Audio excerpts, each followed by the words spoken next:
Le sujet de ce soir, c'est pourquoi est-il important d'être accompagné en termes de didactique et de pédagogie? Vous allez vous destiner à passer un concours qui est un concours plutôt atypique qui, je dirais qu'en fait, c'est un concours vraiment pré-professionnel. On vient déjà voir dans le cadre du concours quel futur enseignant vous allez être. Puis là, on se dit: «Bah, ouais, mais d'accord, mais moi j'ai jamais enseigné, j'ai pas été dans une classe, je prépare le concours, mais j'ai un travail à côté, comment je vais faire?» Bah, là, justement, je vais vous parler de tout ça, je vais vous parler de didactique, de pédagogie, comment est-ce qu'on peut, se démarquer des candidats et comment est-ce qu'on peut valoriser nos connaissances didactiques et pédagogiques au travers des différentes épreuves du concours. Mais maintenant que j'ai utilisé ces 2 gros mots, didactique et pédagogie, ben, on va essayer de voir ensemble, ce qu'ils signifient. Alors, d'abord, la didactique. C'est un mot qu'on utilise, régulièrement et au final, ce que c'est précisément, c'est peut-être pas forcément clair aussi pour tout le monde. Donc comment faire transparaître de la didactique dans le cadre de ces épreuves? Ensuite, alors je vous explique juste comment je vais procéder. D'abord, je vais vous définir dans les grandes lignes ce qu'est la didactique, ce qu'est la pédagogie et ensuite, on va aller prendre, chacune des épreuves et on va essayer de voir en quoi la pédagogie et la didactique rentrent dans le cadre de ces épreuves et comment bien évidemment, s'y préparer. Donc la didactique, qu'est-ce que c'est? Alors, je vais vous donner une définition, plutôt, théorique. En fait, la didactique, c'est, la manière, c'est la les méthodes et le process d'enseignement. C'est-à-dire, en gros, vous avez un savoir et donc comment vous allez le décomposer, le décortiquer pour pouvoir le transmettre, en fait, à un élève. Donc, bien évidemment, il y a la prise en compte de l'élève, donc, comment dire? De ses capacités suivant son âge, de là où il en est. Donc on va parler par exemple de prérequis, où est-ce qu'il en est aussi dans son développement pour pouvoir acquérir telle ou telle notion. Du coup, quelle stratégie on va trouver pour le motiver, pour remédier quand il y a des difficultés. Donc en gros, on est très focus sur, c'est vraiment le contenu. La didactique, c'est le contenu, mais surtout le comment.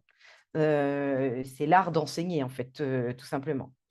Pour vous faire une petite métaphore que j'aime bien, la didactique, je dirais, si je le compare par exemple, au théâtre, la didactique, ce serait en fait, toute votre pièce de théâtre écrite avec les didascalies. Vous savez ce que c'est que les didascalies? C'est les petites phrases, bah, là, le personnage, se retourne ou avance ou donc il y a le texte et puis il y a entre les textes ce qui se dit. Pour moi, la didactique, c'est ça et on va voir du coup, ce qu'est la pédagogie en complément de la didactique. On parle tout le temps des 2 en même temps, bien évidemment, puisque, la personne qui transmet la didactique, c'est l'enseignant. Donc là, c'est là que la pédagogie va aussi, intervenir. Donc en gros, dans la didactique, vous avez donc c'est tout ce qui est contenu de l'enseignant, donc de l'enseignement, donc je pars d'une compétence, compétence des programmes, un savoir, une compétence des programmes, donc qu'est-ce qui est, donné comme attendu, institutionnel et puis ensuite, bah, comment je vais structurer au sein, par exemple, d'une séquence, au sein d'une séance et puis à l'échelle du cycle. En gros, c'est tout ce qui est progression, progressivité, par exemple, d'une notion. Ensuite, on va s'intéresser dans tout ce qui est didactique à la démarche d'enseignement. C'est-à-dire qu'il y a des chercheurs qui travaillent là-dessus et qui vont donner un certain nombre de préconisations sur comment enseigner la production d'écrit aujourd'hui, par exemple. Là, je m'excuse d'avance, je vais rester forcément un peu superficielle, puisque après, ça, c'est des sujets justement qu'on aborde en cours, dans le cadre de live, où on prend vraiment un domaine phare et on vous le décortique sur un plan didactique. On vous donne les démarches, on vous donne des exemples. Notre objectif, et notamment avec Vocation CRPE, en fait, c'est de vous amener en classe et de vous montrer concrètement qu'est-ce qu'il y a derrière ce mot didactique de production d'écrit. Et vous allez découvrir l'école complètement différemment. C'est-à-dire que quand nous, on va à un cours, on ne sait pas exactement toujours ce qui se passe dans la tête du prof, pourquoi il a choisi de commencer par ci plutôt que par ça, pourquoi là il nous fait travailler comme ci, comme ça. Et en fait, ben, là, c'est le prof, si je fais encore une autre, c'est vraiment le chef d'orchestre qui va organiser les différentes étapes de sa composition et de son œuvre. Voilà, j'essaye de faire des petites métaphores pour que vous puissiez bien comprendre. Bien évidemment, dans la didactique, on va prendre en compte l'élève, ce qu'on va dire l'apprenant.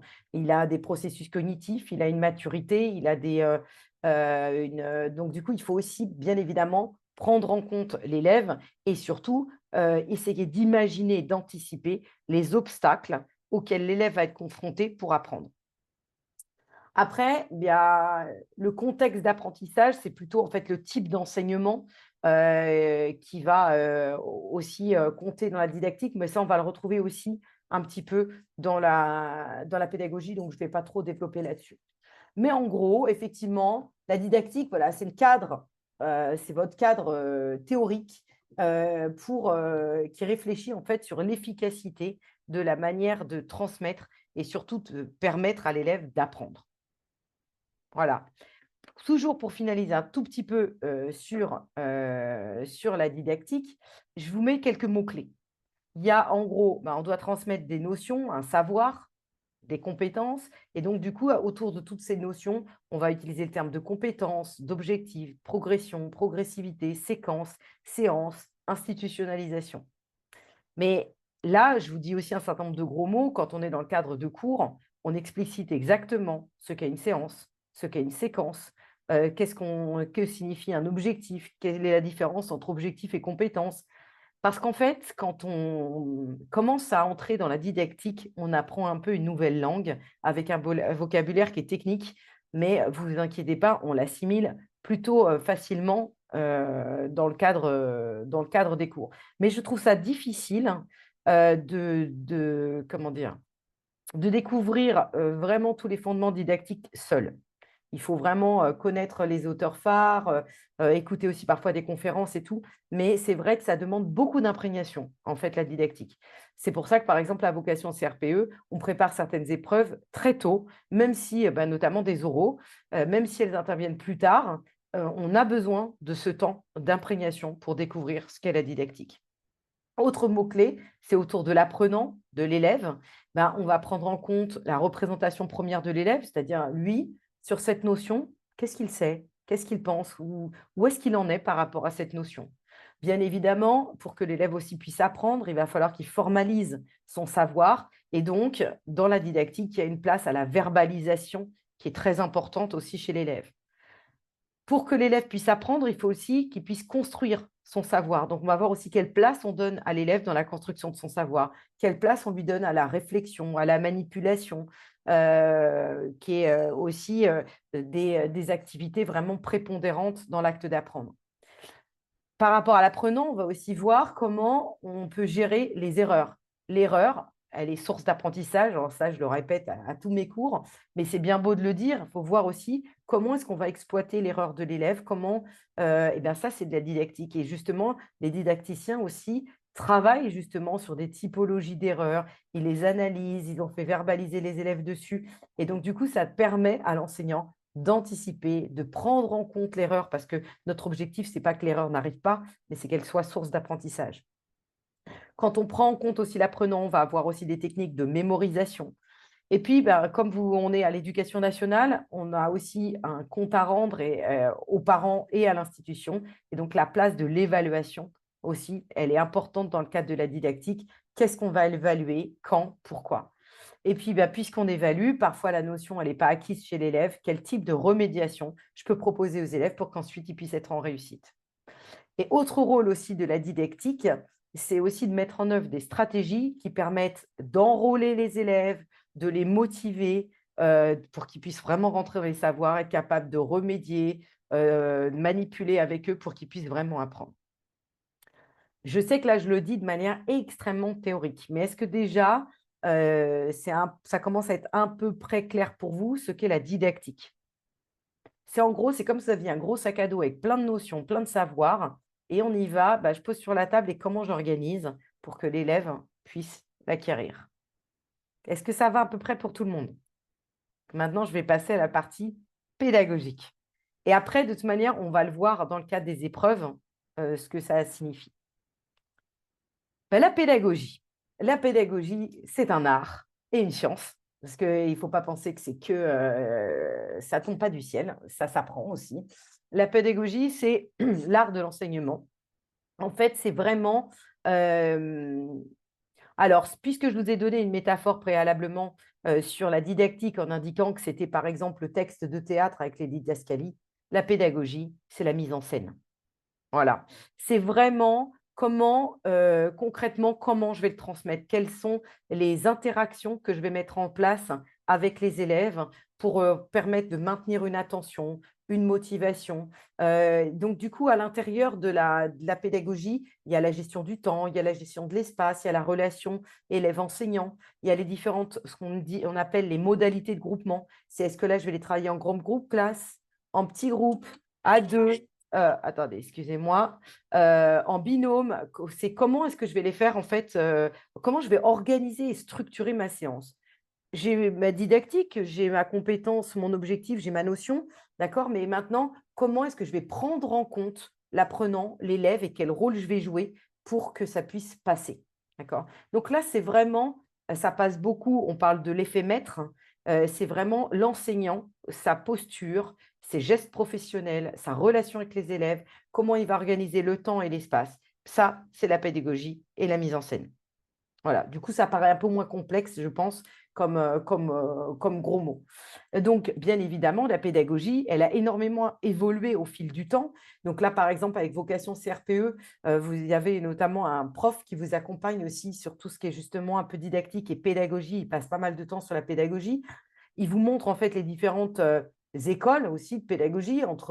On a, par exemple, les différents courants aussi d'apprentissage entre le constructivisme, le behaviorisme, entre, par exemple, un enseignant très transmissif ou un enseignant qui va au contraire co-construire avec les élèves, qui revient sur tous ces termes, sur tous ces choix. Mais en tout cas, on sait bien que les méthodes, après, je ne connais pas vos âges aux uns et aux autres, mais là, je vois même, par exemple, les universités, on ne se retrouve plus à avoir uniquement des cours magistraux. Voilà, on commence à intégrer de la pédagogie active, de la pédagogie aussi collaborative, de la différenciation aussi entre les étudiants. Et en fait, c'est beaucoup l'école élémentaire qui avance, enfin, qui a énormément changé sur la pédagogie. Et en plus, dans la pédagogie, dans la notion de mise en scène, on peut aussi avoir la place du numérique. Il y a plein de choses qui peuvent rentrer en compte dans la pédagogie. Donc, la pédagogie, elle va aussi s'intéresser vraiment à la relation enseignant-apprenant, puisque bien évidemment, il y a un rapport humain, hein, d'où le fait que c'est un super beau métier et qu'il n'y a pas de recette toute faite. Et c'est ça aussi qu'on va vous répéter aussi tout au long de la préparation du concours. Il n'y a pas forcément une bonne réponse, on peut avoir plusieurs entrées, on s'adapte aux élèves. Et donc, du coup, il y a vraiment il y a beaucoup d'humanité, je trouve, de réflexion sur un plan humain dans le cadre de l'art d'enseigner et pour permettre à chaque élève d'avancer à son rythme et de s'adapter aussi en fait au profil d'élève que l'on a en face de soi. Donc, en gros, pour résumer, la pédagogie, c'est le comment enseigner. La didactique, c'est plus le quoi, et le quoi avec vraiment décortiqué de manière analytique. Et la pédagogie, c'est le comment. Est-ce que déjà ça vous parle un peu mieux, la différence entre pédagogie et didactique? Je vous ai mis, comme pour la didactique, je vous ai mis quelques mots-clés pour la pédagogie. Qu'est-ce qui peut influer sur la pédagogie en classe? Ben, vous avez le temps, combien de temps je vais passer sur certaines phases, combien de temps, là par exemple, ce que je vous fais ce soir, on n'est pas dans de la pédagogie constructiviste, j'échange pas avec vous directement, bon, j'ai un peu le chat, mais je suis là dans une pédagogie qui est plutôt au final transmissive. Là, par exemple, mon temps de parole est beaucoup trop important. Si j'étais avec des jeunes élèves, je serais obligée justement de réguler le temps entre des moments où c'est l'enseignant qui parle, des moments où ce sont les élèves qui prennent la parole, des moments, je serais aussi obligée de varier les modalités de groupement en individuel, groupe classe, collectif, en groupe, à deux, l'organisation de l'espace aussi, est-ce que les élèves peuvent se déplacer ou non, la durée des différentes phases de séance. Et puis, le rôle énorme dans la pédagogie, c'est la posture de l'enseignant. Est-ce qu'il va faire des relances? Est-ce qu'il va faire de l'étayage? Comment il passe les consignes? Est-ce qu'il va valoriser les élèves? Est-ce qu'il prend en compte les élèves? Est-ce qu'il est à l'écoute? Moduler sa voix, on ne va pas le voir dans certaines de vos épreuves, mais quasiment tout le reste. On va le voir dans vos présentations. Et l'art pour vous de réussir le concours, ça va être justement de montrer un peu quel enseignant vous êtes en devenir. On sait très bien quand vous passez le concours qu'il vous manque encore de la formation, que vous n'avez pas été en classe, mais on vous demande déjà de connaître pas mal de choses, notamment sur la posture de l'enseignant d'être capable de justifier votre pratique à la fois sur un plan didactique et pédagogique. Est-ce que jusqu'ici tout va bien? Parce que maintenant, on va rentrer dans le cœur de notre sujet, à savoir le concours. Ça va, pédagogie didactique, ça vous paraît plus limpide? Donc, bien évidemment, je vous ai présenté l'un et l'autre, mais ils sont tout le temps liés, tout le temps liés. Moi, j'ai été, par exemple, visiter une jeune stagiaire donc, qui venait d'avoir son concours. Sur un plan didactique, c'était vraiment top. Elle préparait des fiches de séquences qui étaient vraiment construites et qui étaient réfléchies avec une progressivité qui était plutôt intéressante, adaptée en fait à l'élève, on distinguait bien les différentes phases. Mais par contre, en fait, elle n'a pas pu être titularisée parce qu'il n'y avait pas de pédagogie. Elle ne savait pas animer le groupe classe, elle ne respectait pas forcément les temps il y avait un décalage entre sa pratique écrite et la manière dont elle transmettait. La mise en scène n'allait pas. Donc, pour être un bon enseignant, il vous faut vraiment les deux. D'accord? Donc maintenant, alors là, en fait, on va essayer de voir ensemble quelles sont les épreuves du concours qui exigent des compétences didactiques et pédagogiques spécifiques. Ce n'est pas dans toutes les épreuves du concours, d'accord? Donc, vous avez par exemple à l'écrit, vous avez 3 épreuves écrites. Vous avez l'épreuve de maths, l'épreuve de français et l'épreuve dite d'application. Dans l'épreuve maths et français, toutes les épreuves à l'écrit sont même coefficients et tout ça. Mais par contre, ce n'est pas du tout les mêmes attendus. Si je fais une petite caricature, en maths et en français, on vient voir si vous avez les compétences de base d'un niveau troisième seconde et on vient juste tester vos connaissances. D'accord? Est-ce que vous êtes capable de comprendre un texte? Est-ce que vous êtes capable de rédiger correctement? Est-ce que vous avez les compétences de base? Ça, j'allais dire, pour préparer ces différentes épreuves, on peut presque les préparer tout seul, même si bon, c'est plus dur de préparer tout seul, mais je dirais qu'on pourrait quasiment préparer les épreuves de maths et français seul. Par contre, vient la troisième épreuve, et moi j'ai entendu aussi des jurys discuter de cette épreuve, et c'était vraiment un choix institutionnel que de faire cette épreuve-là. Dans l'épreuve d'application, là, on vient vraiment voir si vous êtes capable de proposer une démarche d'apprentissage qui est progressive, cohérente. Et là, on vient voir vraiment, on est sur du pré-professionnel. Vous avez 3 domaines au choix, sciences, sciences et techno, histoire, géographie, EMC et voilà, ou art. Moi, ce que je vous invite, c'est de choisir un domaine qui vous plaît et qui vraiment vous intéresse, parce que du coup, il va falloir vous former dessus. Pour cette épreuve d'application, bah, oui, il va falloir des connaissances de base, mais vous avez aussi tout plein de documents sur lesquels vous pourrez vous appuyer. Par contre, ce qui va démarquer vraiment un candidat et un autre, c'est sa capacité, en fait, à rédiger une fiche de séance, à être capable de justifier ses choix, à ce vous puissiez emmener un peu le jury en classe. Et là, on a des disparités de notes énormes dans l'épreuve dite d'application. Donc, nous, avec Vocation CRPE, on essaye vraiment de vous accompagner dans cette projection de l'exercice du métier d'enseignant. Donc, certes, on vous fait par exemple des vidéos avec du contenu de savoir, mais vous avez aussi des cours vraiment en live, comme vous êtes avec moi ce soir, qui revient vraiment dans les documents, d'accord, mais avec les documents, quel objectif de séquence pourrait avoir ou quel objectif de séance, pourquoi est-ce que j'utilise un document plutôt qu'un autre, quel type d'activité je pourrais réaliser avec des élèves de cet âge-là, comment est-ce que je peux faire du lien entre différentes disciplines. Et puis, on vous donne aussi des apports méthodaux. C'est comment est-ce que je présente les documents, la date de diffusion, essayer voilà, de vous aider en fait pour que vous puissiez être beaucoup plus à l'aise pour analyser, exploiter les documents et surtout identifier très rapidement les mots-clés dans les documents pédagogiques. Comment est-ce que vous pouvez vous en saisir? Ensuite, dans l'épreuve d'application, ben, vous avez quand même des références au programme. Et donc là aussi, on vous apprend à décortiquer les programmes. Qu'est-ce que ça veut dire? Qu'est-ce qu'on attend là-dessus? Quelle progression on peut avoir? En maths, Sandra, ouais, c'est du niveau troisième. C'est du niveau troisième. On est essentiellement sur le brevet des collèges, j'ai dit seconde parce qu'il y a une ou deux notions qui peuvent relever du programme de seconde. Mais sinon, c'est du niveau troisième.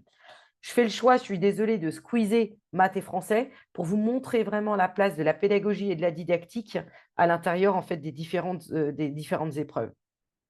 Donc là, nous, on va vraiment vous accompagner dans cette épreuve d'application, à savoir comment je rédige une fiche de séance, à vous donner des modèles, des fiches de séquences, et puis surtout, bah, vous donner tout le vocabulaire spécifique propre à la didactique et à la pédagogie.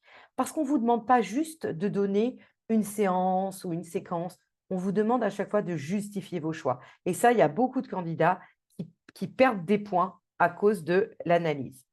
Cette épreuve, elle dure 3 heures, comme maths et français, en fait, sur vraiment, on est toujours sur 3 heures et toutes ces épreuves-là sont sur coefficient 1.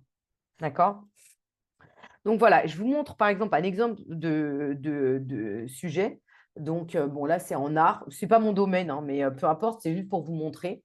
Et là, on vous demande, en tirant parti des éléments fournis dans le dossier, vous proposerez une fiche de préparation, donc en vue d'une séance, donc une fiche de séance relative au domaine des univers sonores en cycle 1. Votre proposition devra être argumentée et vos choix seront justifiés.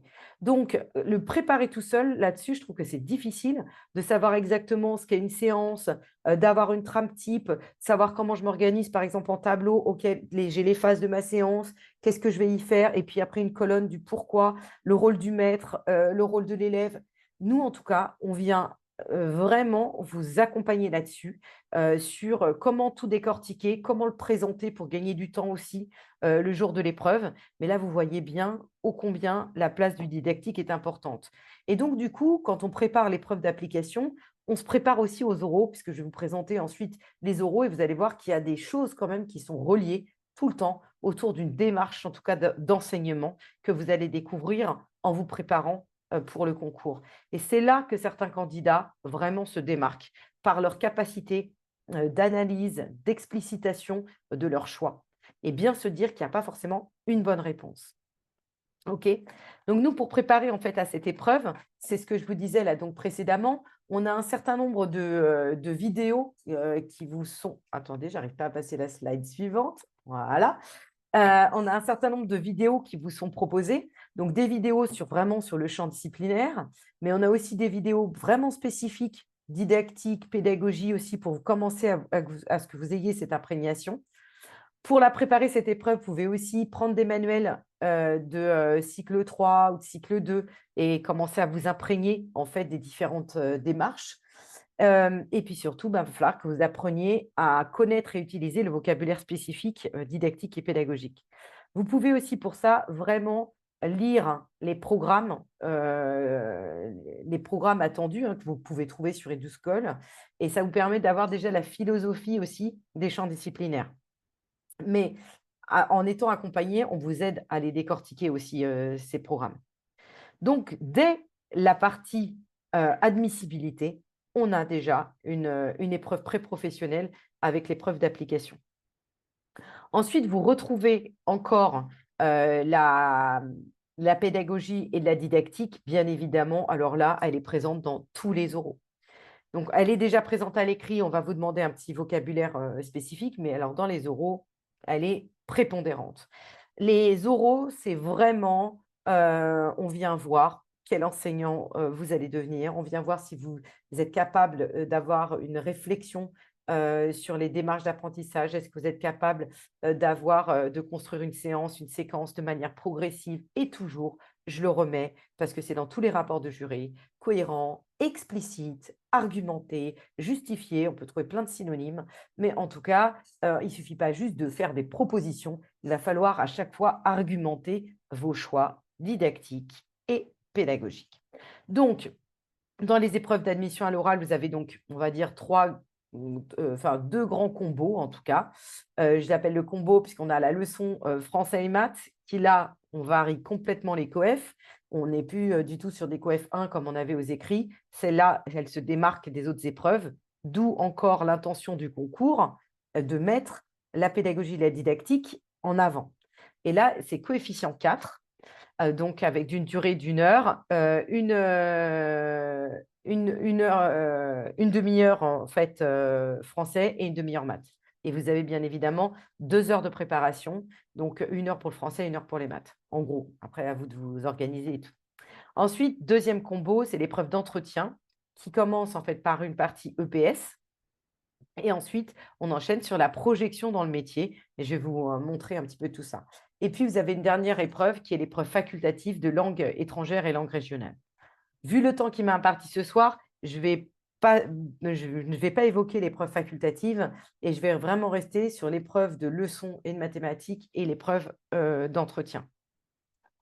Donc, comme je le disais précédemment, en fait, ces épreuves d'admission, on vient voir vraiment les démarches d'apprentissage. Et donc, du coup, on est vraiment dans du pré-professionnel. Et du coup, ça demande aux candidats de connaître les enjeux pédagogiques et didactiques et de connaître le système éducatif. D'où la difficulté quand on se dit, ouais, mais moi, je ne suis pas à l'école, enfin, je ne suis pas de ce milieu-là, c'est compliqué. Je peux vous promets, on prépare plein de candidats qui ne sont pas du tout de l'éducation nationale, qui ne sont pas en classe actuellement. Il y en a beaucoup qui sont en reconversion pro, qui ont voilà, un boulot qui, certes, connaissent parfois l'école par le biais de leurs enfants, mais ils ne connaissent pas l'envers de la mise en scène, l'envers du décor, d'accord? Pour reprendre toujours ma métaphore. Promis, franchement, on vous amène. Là, dans le cadre des cours, on vous montre exprès, on vous amène en classe un peu par la petite porte.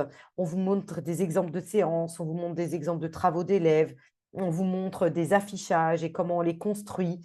Vraiment, au-delà de vous donner juste la démarche, que vous pourriez aussi quasi trouver seul, on vous explique vraiment toutes les modalités et surtout, on vous fait gagner du temps parce que trouver les démarches d'apprentissage, les démarches didactiques dans un domaine ou un autre, en fait, c'est long. Ça demanderait en fait de lire des fois des ouvrages de théoriciens didactiques et du coup, ce n'est pas forcément facile, je trouve, de le faire seul.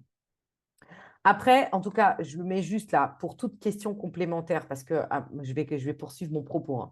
Je vais revenir bien évidemment un peu plus sur l'épreuve, sur toutes ces épreuves d'admission, puisque une fois que vous aurez réussi brillamment les écrits, vous allez passer aux oraux. Mais vous avez bien compris que nous, à vocation CRPE, bien évidemment, en fait, on prépare les oraux rapidement. Moi, je vais bientôt commencer à préparer les oraux, par exemple. Les premiers lives sont bientôt, parce que c'est tellement long d'acquérir toute cette didactique, cette connaissance de la classe, que du coup, on le commence bien en amont dans l'année. C'est impossible de préparer les oraux juste entre les écrits et les oraux. Ce n'est pas possible. Il y a trop de choses à savoir et trop de temps d'imprégnation. Donc, pour tout, enfin, en tout cas, voilà, si vous voulez prendre rendez-vous pour des questions complémentaires sur d'autres épreuves que j'évoque pas ce soir, n'hésitez pas. Voilà, il suffit juste de scanner là et pour prendre rendez-vous avec Vocation CRPE qui complétera bien évidemment toutes vos questions. Moi, je poursuis. Donc, l'épreuve d'admission, donc là, je vais parler plus spécifiquement de la leçon de français et de mathématiques. Donc, coefficient 4, comme je vous l'ai dit précédemment, 2 heures de préparation, 30 minutes français, 30 minutes maths. Donc, à chaque fois, en fait, c'est vous qui démarrez par 10 à 15 minutes d'exposé et c'est suivi aussi d'un temps de questions. D'abord, il ne faut pas penser que toutes les questions sont des questions pièges. Et comme je vous le disais précédemment, il n'y a pas une bonne réponse. Donc, du coup, les jurys, en fait, parfois, on vient juste aller vous rechercher un peu en analyse pour que vous puissiez justifier. Et puis, des fois, on peut débattre de certaines choses, mais ça veut pas, on ne vient pas forcément vous piéger. Il n'y a pas une bonne réponse. D'accord? Alors, donc, je vais revenir un petit peu justement sur la présentation des épreuves et puis surtout des attendus. Là, quand vous êtes en maths ou en français, vous avez en fait ce qu'on appelle un corpus, donc c'est-à-dire un certain nombre de documents. Et à partir de ces documents, vous devez, tout en respectant les programmes et les attendus institutionnels, faire des propositions pédagogiques et didactiques. Vous allez être donc capable de rédiger une fiche de séance, décliner les différentes étapes ou une fiche de séquence, mais c'est souvent une fiche de séance, et bien évidemment, utiliser le lexique spécifique. Vous allez devoir montrer que vous êtes un enseignant qui est en réflexion, qui est capable de justifier, d'argumenter ses choix, et on va voir du coup votre posture d'enseignement. Là, par exemple, si je suis sur l'épreuve de la leçon en maths ou en français, on va aller voir. Alors, moi, je m'occupe de la partie didactique de français. En maths, vous serez par exemple avec Fred. Et puis, en complément, vous allez par exemple avoir Patrice qui intervient sur la didactique au sens large, qui du coup vient compléter et vous donne encore plus de lexique spécifique de didactique et de pédagogie pour vous aider à compléter nos cours. Alors, à chaque fois, l'épreuve consiste en la réalisation d'une séance de classe, épreuve écrite et orale. Alors là, parfois, ça peut arriver qu'on vous donne, notamment pour l'épreuve d'application, qu'on vous donne un plan de séquence à rédiger. Mais très fréquemment, pour l'épreuve de leçon de français et de maths, ce sont des fiches de séance. Mais dans les questions du jury, on va souvent vous demander, et là c'est à l'oral, on va souvent vous demander, oui, mais qu'est-ce que vous auriez pu faire avant ou qu'est-ce qu'on pourrait faire après? Donc du coup, il faut quand même avoir une vue globale et être capable d'anticiper ça. Euh, alors, les thèmes à réviser, Anaëlle, dans les grandes lignes, en fait, tout simplement, c'est tout ce que vous allez retrouver dans les programmes, toutes les terminologies. Donc, mais en fait, vous allez voir que même, par exemple, à l'intérieur de la production d'écrit, on peut être sur de la révision. La production d'écrit, elle varie complètement suivant les âges, les attendus. Mais en gros, ce sont les grandes lignes, oui, Anaëlle. Donc, j'espère ne pas en avoir oublié, mais c'est les gros, gros thèmes. Et là, nous, on vous présente ces différentes démarches, par exemple, qu'est-ce que la production d'écrit, comment est-ce qu'on l'aborde avec un élève, comment est-ce qu'on l'aborde quand l'élève a 6 ans ou quand il a 10 ans, quels sont les différents objectifs qu'on peut avoir, comment est-ce que je fais pour enrôler les élèves, quel support je vais laisser. Et nous, en fait, on vous décortique tout ça et on vous y ramène. Mais là, quand je dis, par exemple, dans la lecture, on a plein de sous-domaines dans la lecture. On a la lecture-compréhension. Dans la lecture-compréhension, on a la compréhension implicite, explicite. Voilà. Dans la lecture, il y a aussi l'acte de lire, donc tout ce qui est décodage, mais il y a aussi la lecture à haute voix. Donc, en fait, et c'est pour ça qu'on vous apprend aussi à très vite repérer dans quel domaine d'enseignement vous êtes et quel sous-domaine, à partir de sous-domaine, quelles compétences, quel objectif, voilà, et comment on le décline. OK?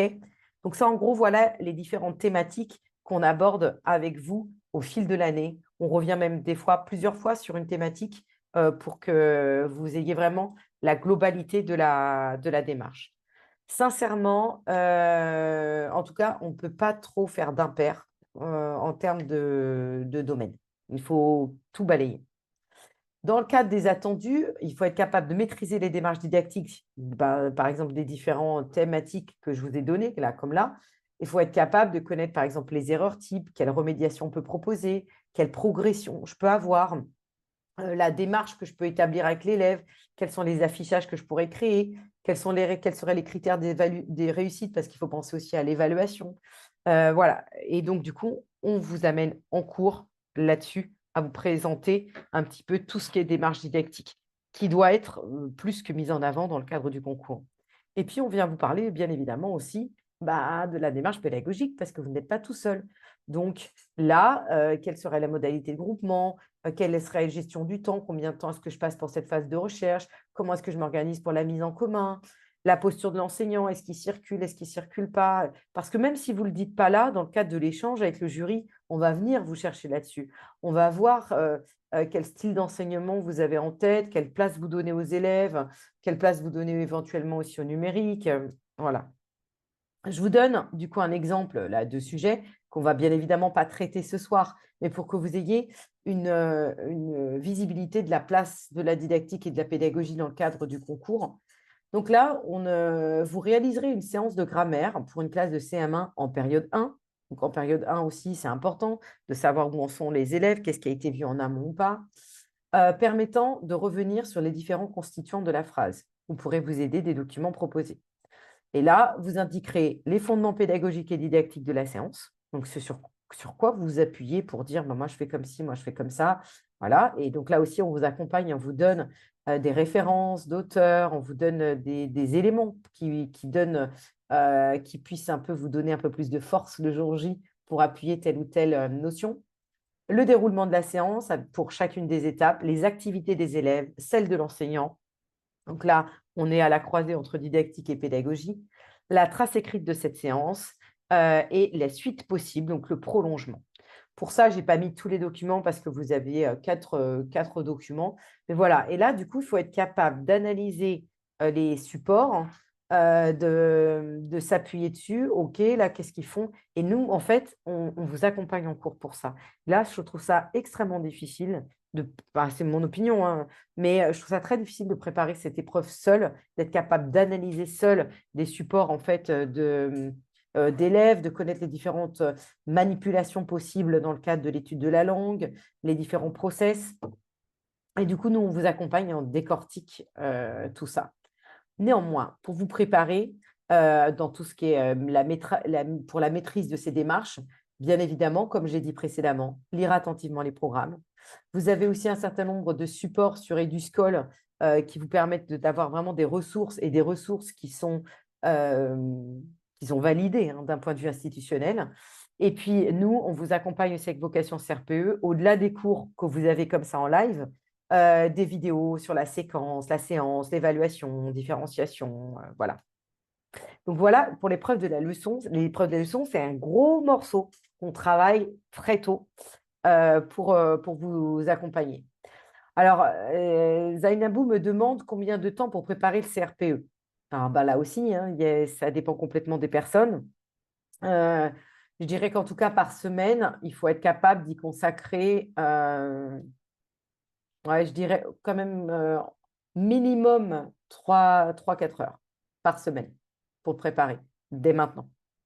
L'avantage aussi quand vous êtes accompagné, c'est qu'en fait, on vous donne toute la progressivité, nous. Vous avez un agenda, hop, vous suivez, et on a l'habitude de préparer des candidats au concours. Donc, on sait qu'à tel moment, c'est bon, ils seront prêts, on aura tout vu. Donc, ça vous aide aussi dans l'organisation annuelle, dans la programmation annuelle de la préparation de votre concours. Après, Zainabou, c'est difficile de répondre à cette question parce que ça dépend complètement des gens et de comment vous le préparez. Donc, c'est difficile de répondre à cette question.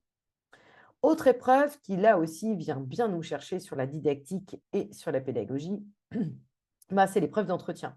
D'abord parce qu'on démarre en fait par une activité en fait en EPS qui là est hyper pratico-pratique. Je vais vous montrer un exemple juste après.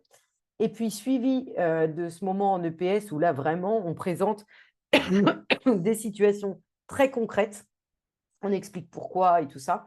Mais l'EPS, quand on est bien entraîné et quand on est bien accompagné, franchement, moi, je trouve ça facile. Au début, c'est un peu dur, le temps qu'on comprenne un peu la démarche justement d'enseignement en EPS. Mais alors, une fois qu'on a la démarche et la structure, c'est top. Nous, en plus, avec Vocation CRPE, on vous accompagne, on vous donne, des fois. Moi, je prépare en EPS. Je suis aussi accompagnée de Fred pour vous accompagner en EPS. Et franchement, on vous donne des intros types, on vous donne des conclusions types, vraiment, on vous prémâche le travail pour que vous puissiez du coup gagner du temps et être beaucoup plus efficient le jour de l'épreuve. Je vais revenir après sur l'EPS, mais en tout cas, suivi de l'EPS, vous avez une épreuve entretien, donc dont je vais y revenir un petit peu après. Alors, quelle est la place de la pédagogie et de la didactique en EPS? On a une grosse part de didactique. Je vous donne un exemple de sujet. Donc, niveau de classe, cours élémentaire première année, donc C20. Attendu de fin de cycle est capable de produire une performance maximale mesurée à une échéance donnée. Et là, tout simplement, c'est très, très, très pratique. On vous donne une situation. Voilà. Bah, en fait, lors de l'apprentissage de course de vitesse, vous constatez qu'une partie des élèves ralentit avant l'arrivée. À partir de ça, vous devez avoir identifié le champ d'apprentissage de l'activité. Donc, là aussi, on vous apprend à définir quels sont les différentes APSA, quels sont les grands champs d'apprentissage.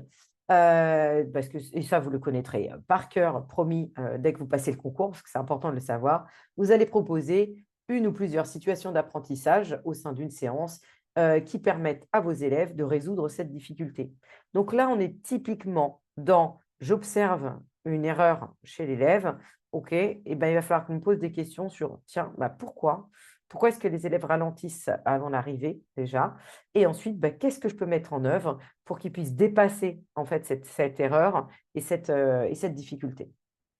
Ça peut vous paraître difficile là comme ça, mais franchement, ce n'est pas très compliqué.